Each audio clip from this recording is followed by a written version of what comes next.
When he told it to his brothers, they hated him even more. He said to them, listen to this I had. There we were binding sheaves of grain in the field. Suddenly my sheep stood up, and your sheaves gathered around it and bowed down to my sheaves. So you know they hide.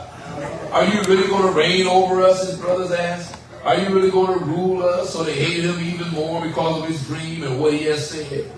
Then he had another dream and told it to his brothers. Look, he said, I had another dream. And this time the sun, moon, and 11 stars were bowing down to me. He told his father and his brother, and his father rebuked him. What kind of dream is this that you have had? Am I your mother? Am I and your mother and your brothers really going to come and bow down to the ground before you? His brothers were jealous of him, but his father kept the matter in mind. And I love that his brothers were stuck and they were jealous and they hated him. But his father was thinking on those things because evidently he began to say, well, maybe God is doing something that we don't know about. And then when the story ends, in Genesis 50 verse 20, Joseph says to his brothers, you planned evil against me.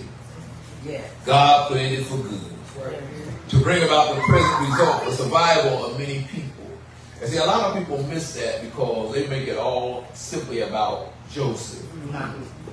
But because of God's work in Joseph, many people were saved.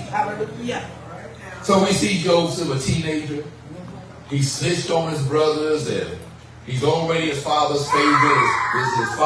His brothers don't like it because his father had made him up, hook him up with a coat of many colors, and so his brothers hated him. And then, they always have something nasty to say to him. I want to say this to anybody, but especially young people need to be encouraged along the way that sometimes your family situation might not be the best, but God can still do great things in your life. And some of you are a witness because you came up in a family where it wasn't the best. It wasn't the most ideal situation.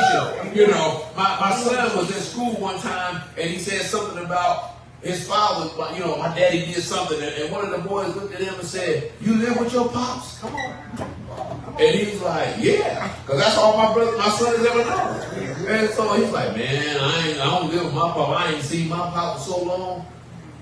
And so not everybody has this kind of situation where they can just look back and say, I lived with my mother and father. I had a good, stable home environment. Some people live with your mother and father, but with so much fussing and fighting going on, drinking and cutting, and you were safer away from home than you were at home.